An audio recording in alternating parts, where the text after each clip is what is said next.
शास्त्रार्थाची वाणी निरंजन दिसे, औट पिठी वसे निर्विकार.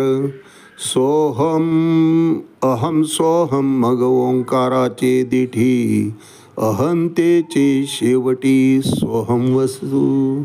सोहम वस्तू निळे अहम गेलिया, आनंद झालिया महाकारणी.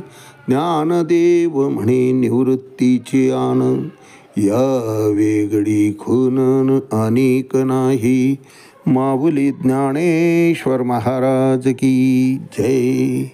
एक तरी ओवी अनुभवावी या ज्ञानयज्ञात आपण श्रीमद भगवद्गीता अध्याय 7 ज्ञान विज्ञान योग त्यातला श्लोक क्रमांक 23 आणि माऊलींनी ज्ञानेश्वरीमध्ये 7व्या अध्यायात या श्लोकवर केलेलं भाष्य ओवी क्रमांक 149 याचं आज आपण चिंतन करणार आहोत. अंतवत्तु फलं तेषां तद्भवति अल्पमेधस्याम, देवान देवयजो यान्ति मद्भक्ता यान्ति मामपि. अर्थात भगवद्गीतेवर आजपर्यंत अनेकांनी भाष्य केले आहे, महाराज टीका केल्या आहेत.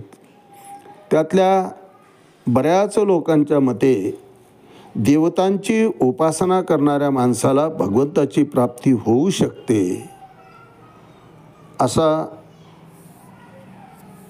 विचार त्यांनी मांडला आहे. परंतु भगवंतांनी स्वतःच भगवद्गीतेत अनेक श्लोकातून स्पष्ट सांगितलं आहे की इतर देवदेवता ही माझी निर्मिती आहे, परंतु ती व्यवस्था मी फक्त मानवाला जीवाला त्यातल्या त्यात सुखानं जगता यावं, जगण्याकरता आवश्यक असणाऱ्या शक्ती प्रदान करण्याची शक्ती मी त्या देवतांच्या ठिकाणी दिलेली आहे. माझे ते अंश आहेत, अंशांश आहेत, कलांश आहेत, परंतु ते म्हणजे मी नाही. भगवंतांनी स्पष्ट सांगितलेलं आहे तसं. 9व्या अध्यायामध्ये तर भगवंत सांगतात की ये अपि अन्य देवता भक्ता यजन्ते श्रद्धयान्विता, ते अपि मामेव कौंतय यजन्ति अविधिपूर्वकम.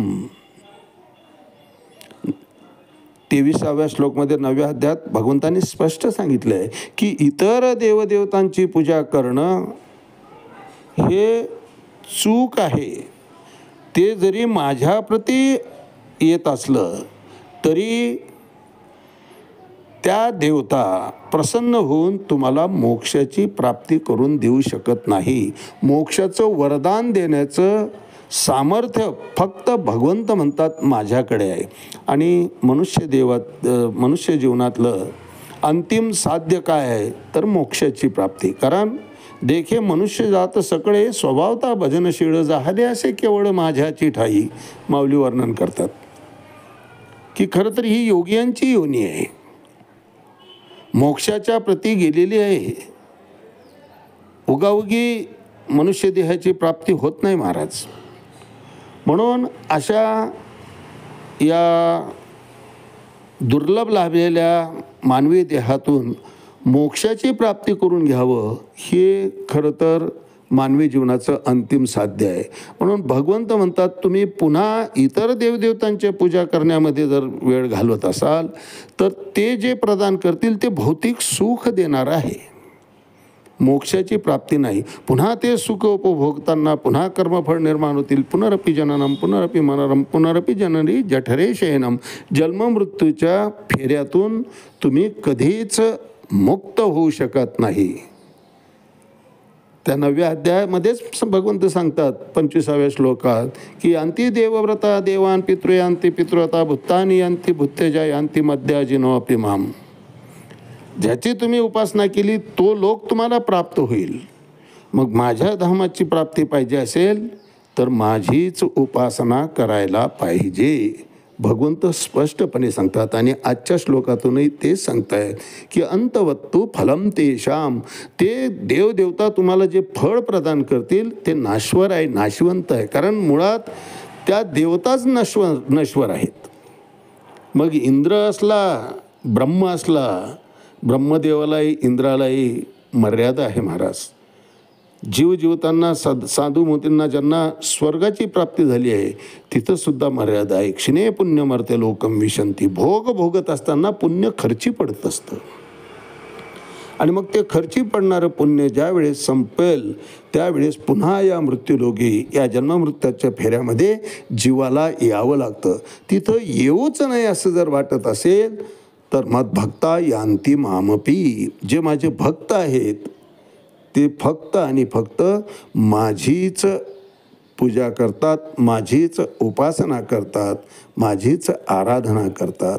कारण त्यांना पूर्ण ज्ञानाची प्राप्ती झालेली असते की हे समस्त श्री वासुदेवो ऐसा प्रकृती रसाचा ओतला भावो भक्ता माझी राहो ज्ञानी तोची. तो त्याचं ज्ञान इतकं पूर्णत्वाला गेलेलं असतं की सर्व वस्तूंमध्ये सर्व देवदेवतांमध्ये त्याला माझ्याशिवाय दुसरं काही दिसतच नाही.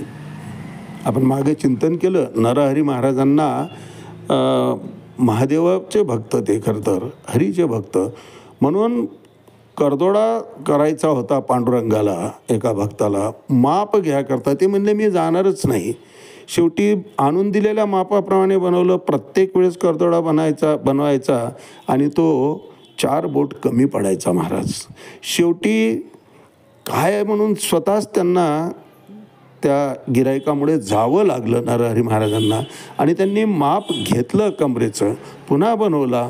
तोच चमत्कार पुन्हा त्यांनी स्वतः घेतलेल्या मापाचा सुद्धा करदोडा कमी पडला आणि पुन्हा त्यांनी माप घेतलं. माप घेताना काय प्रकार आहे म्हणून सहज डोळ्यावरची बांधलेली पट्टी काढली तर प्रत्यक्ष त्यांचं दैवत भगवान शंकर त्यांना पांडुरंगामध्ये दिसला. भगवंत सर्व व्यापक आहे. विठ्ठल जडीस्तडी भरला ठाव कोठे नाही उरला. म्हणून नाथबाबा म्हणतात आज म्या दृष्टीने पाहिला विठ्ठलची.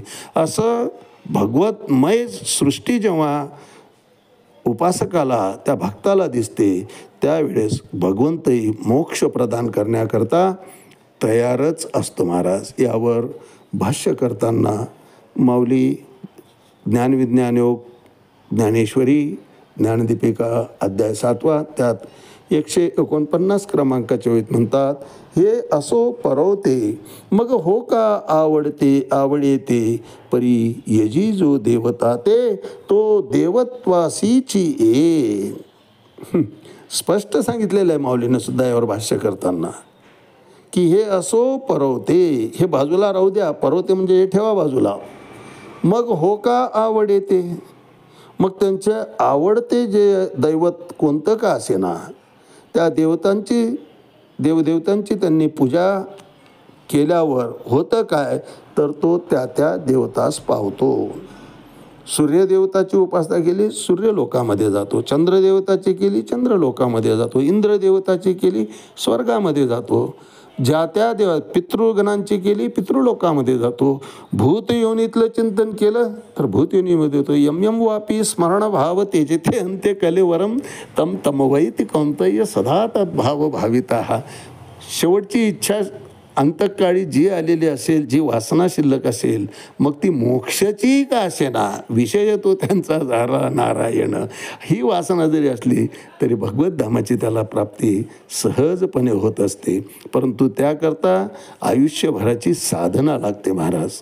म्हणून अल्पबुद्धीचे लोक जे असतात ते इतर देवदेवतांची पूजा करतात आणि पुन्हा या जन्ममृत्यूच्या सापड्यामध्ये जन्ममृत्यूच्या या चक्रामध्ये स्वतःलाच अडकवून घेतात.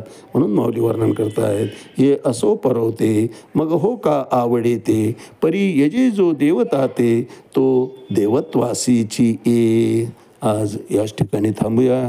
रामकृष्ण हरी पुंडलिक वरदा हरिविठ्ठल श्री ज्ञानदेव तुकाराम पंढरीनाथ भगवान की जय. माऊली ज्ञानेश्वर महाराज की जय. जगद्गुरु तुकाराम महाराज की जय. शांती ब्रह्म एकनाथ महाराज की जय. आदि शक्ती मुक्ताबाई की जय.